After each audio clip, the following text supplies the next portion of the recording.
ఇష్టానుసారంగా ఆ కింద కామెంట్స్ రూపంలో చూస్తే మీరు అంటే నేను జర్నలిస్ట్ని, నేను కూడా సోషల్ మీడియాలో యాక్టివ్ ఉంటా, మీరు ఒక అడ్వకేట్, మీరు కూడా సోషల్ మీడియా యాక్టివ్ ఉంటారు. మన కిందకు వచ్చే కామెంట్లను చూస్తే మాత్రం అసలు సొంత భార్యల్ని, అమ్మల్ని, అక్కల్ని అందరిని కూడా తిట్టించుకోవాల్సిన పరిస్థితి కింద వస్తూ ఉంది. వాటి మీద ఏమైనా చర్యలు తీసుకోవచ్చా లక్ష్మణ్ గారు? 100%. అందుకే తెలంగాణలో అలాంటి వాటి మీద చర్యలు లేకపోవడానికి కారణం హోమ్ మినిస్ట్రీ లేకపోవడం అండి.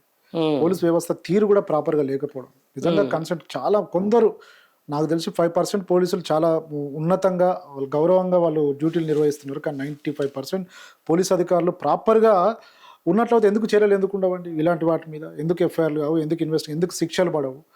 బైండ్ ఓవర్ అయిన కేసులలోనే వచ్చి బయటకు వచ్చి ప్రచారాలు చేస్తున్నప్పుడు పోలీస్ అధికారులు ఏం చేస్తున్నారు? వాళ్ళని ఎందుకు పబ్లిక్లోకి రానిస్తున్నారు? ఎందుకు ప్రచారాలు చేయనిస్తున్నారు?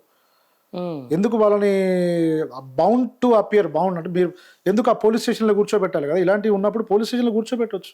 అదే కదా మన సిఆర్పిసి 106 నుంచి 111, 117 వరకు చెప్పేది అదే.